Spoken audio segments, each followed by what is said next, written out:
Você sabia que aqui mesmo em Sorocaba, lá pelos anos 2000, teve uma mulher que engravidou sem nunca ter tido nada com homem nenhum? Parece impossível, né? Mas aconteceu, e não foi fofoca de vizinha, não. E o mais assustador não foi nem a gravidez. Foi o que descobriram depois. Se você gosta de histórias reais que mexem com as emoções, deixa seu like no vídeo e se inscreve no canal ativando o sininho. Isso ajuda muito o canal a crescer. Estou te contando isso porque se você não escutar até o final, pode perder a chance de entender uma das histórias mais chocantes que já aconteceram por aqui. Quando souber quem era o verdadeiro culpado, vai até pensar duas vezes antes de deixar qualquer um entrar na sua casa. Era em 2003. Eu morava aqui nesta casa mesmo. A Fernanda morava na rua de trás, numa casinha simples daquelas que o governo deu. Era um lugarzinho humilde, mas tão limpinho que dava gosto. As cortinas sempre passadas, o jardinzinho sempre cuidado. Fernanda era muito da igreja, daquelas que não perdia a missa de domingo por nada. Tinha se separado do marido uns tempos antes e vivia só com o filho adolescente, o Mateus, e um cachorro cor-de-mel chamado Trovão. Bicho esperto que não saía de perto dela de jeito nenhum. Ela devia ter uns 38 anos. Mulher bonita, mas que parecia que nem queria que ninguém reparasse nela. Sempre de roupa clara, cabelo preso, sem maquiagem. Nunca deu o que falar no bairro depois que se separou do marido. O filho estudava. Era menino direito. Nunca deu trabalho. E tinha o Trovão, o cachorro que parecia a sombra dela. De noite dormia no tapete do lado da cama dela. Todo mundo sabia disso. E aí um dia a barriga começou a crescer. Primeiro foi devagarinho, quase não dava para ver. A gente via na missa, ela com umas blusas mais largas, mas logo não teve mais jeito de esconder. E aí começou o falatório. Quem será o pai? As comadres cochichavam depois da missa. Nunca ninguém viu homem naquela casa, até que a Rosângela do posto de saúde confirmou. Fernanda estava grávida mesmo, já de uns 4 meses. E o mais estranho, quando perguntaram quem era o pai, ela só disse que não sabia. Aí foi que o fogo pegou de vez. Como assim não sabia? Uma mulher adulta, religiosa, direita, não sabia quem era o pai do filho que estava esperando? Ninguém engoliu essa história. Foi o seu Geraldo, aquele velho zangado da esquina, que soltou a primeira maldade. Disse que nunca havia homem lá, mas que o cachorro dormia dentro de casa junto com ela. Tem umas mulheres que ficam tão sozinhas, que fazem cada coisa, ele falou com aquele risinho ruim. Na hora todo mundo riu achando um absurdo. Mas sabe como é. Boca de gente ruim vai crescendo, criando corpo. Daqui a pouco tinha gente jurando que viu o cachorro dela diferente. E teve até quem começou a chamar a criança de filho do Trovão, escondido. Enquanto isso, a Fernanda ficava cada dia mais sozinha. Parou de ir na missa, só saía para o que precisava mesmo. O Mateus, que era um menino alegre, começou a andar de cabeça baixa na rua. O Trovão, esse não largava dela por nada. Parecia que entendia que tinha que proteger a dona mais que nunca. Eu via tudo da minha janela e sentia um nó na garganta. Queria fazer alguma coisa, falar, mas confesso que também fiquei com medo. Afinal, que história era aquela? Como uma mulher fica grávida sem saber como? Se eu soubesse naquele tempo o que eu sei hoje, tinha feito diferente.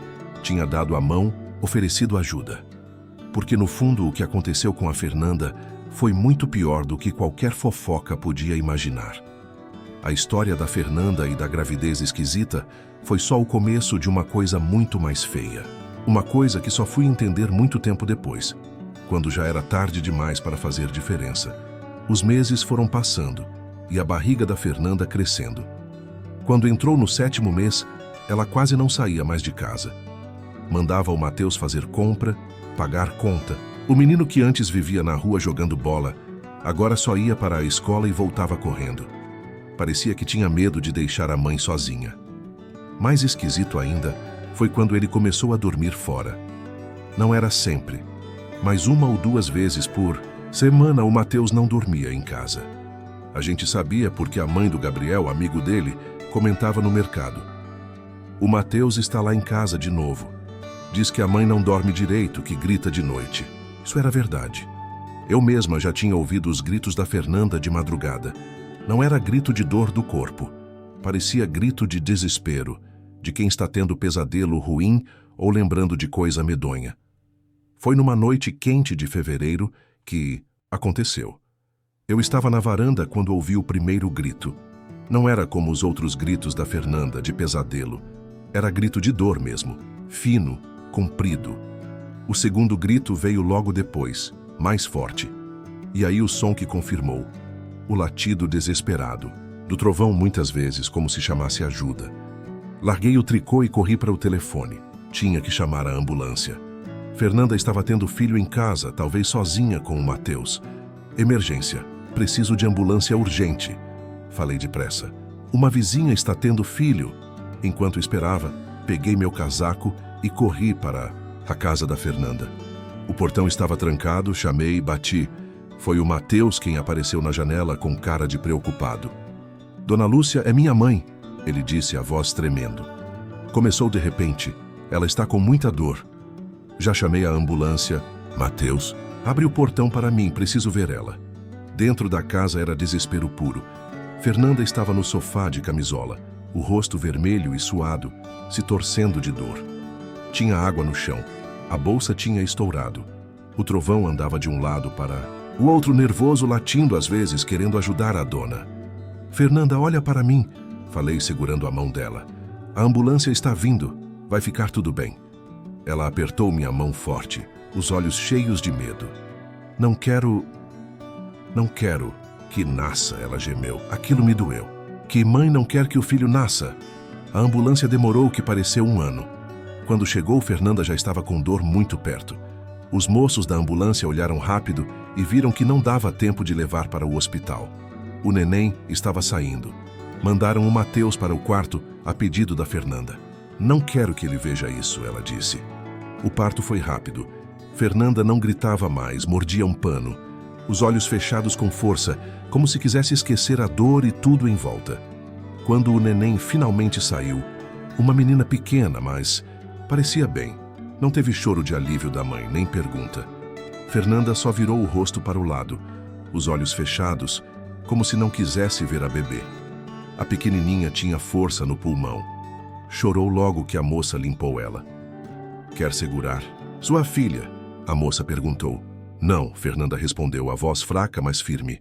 Não quero segurar agora. Estendi os braços e peguei a pequena. Era uma menina linda, com pouco cabelo escuro, perfeita. Fomos todos para o hospital.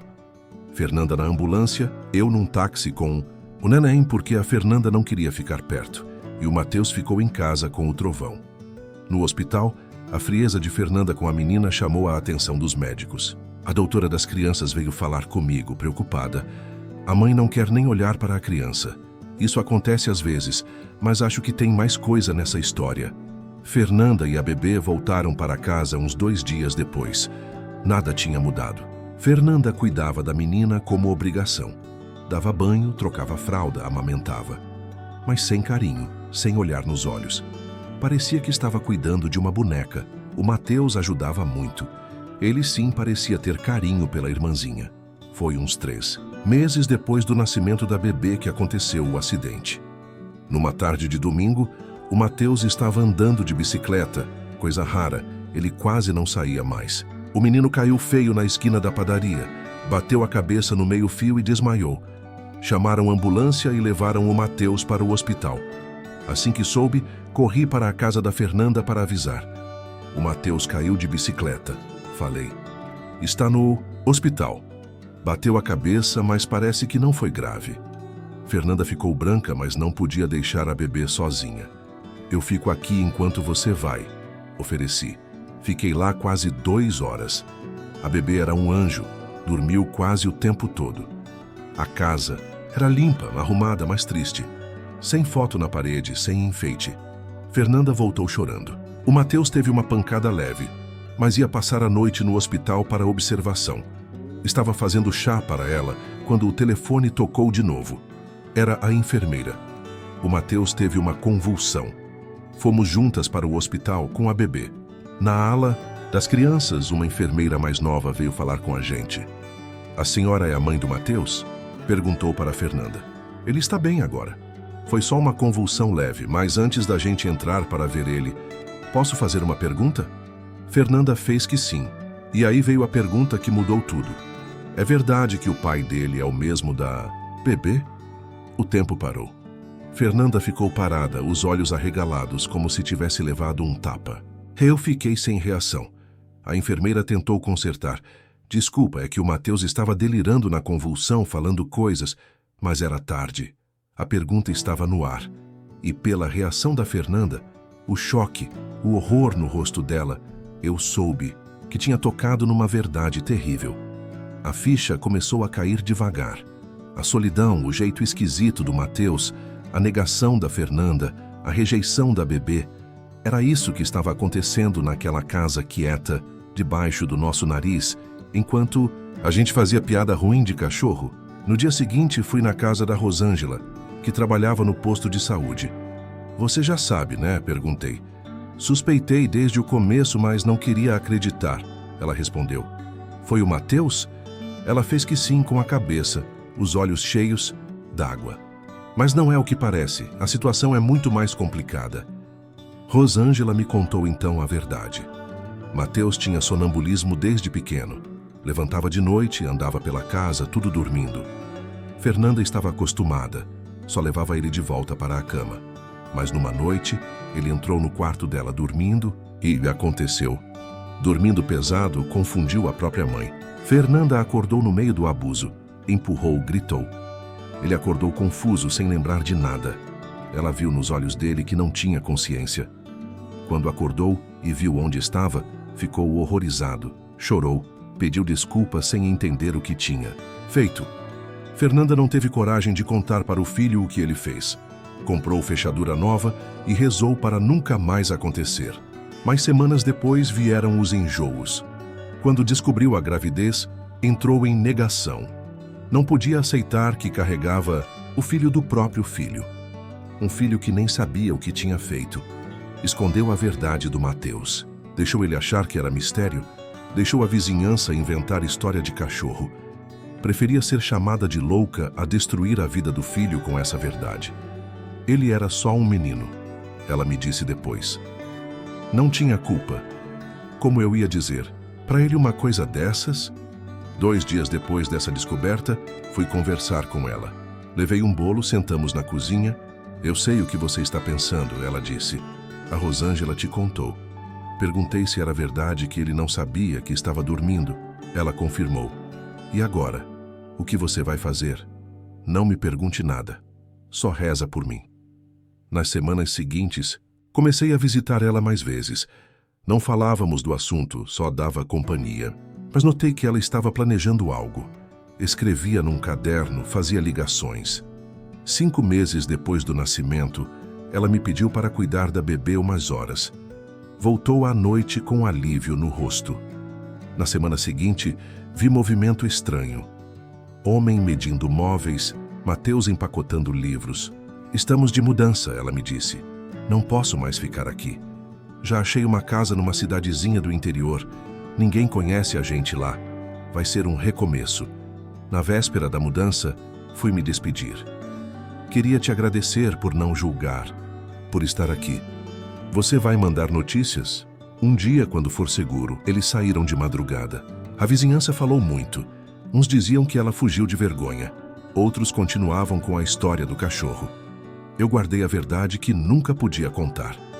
8 anos depois, recebi uma carta sem remetente. Dentro, uma foto. Fernanda, Matheus. Já formado, a menina crescida sorrindo e o trovão velhinho. O bilhete dizia: estamos bem. Matheus está formado. A menina é a melhor aluna da classe. Obrigada por nunca ter espalhado a verdade. Fernanda conseguiu. Refez a vida. Deu chance para os filhos crescerem longe daquela história. E você que está me ouvindo? Toda vizinhança tem história que ninguém imagina. Todo mundo carrega segredo, dor que você nem sonha. Por isso, seja bom sempre. Porque não sabe o que a pessoa do lado está passando. Nunca ria de quem fica quieto. Muitas vezes o silêncio é a única proteção de quem já foi machucado demais. Às vezes, do escuro mais fundo, pode nascer luz.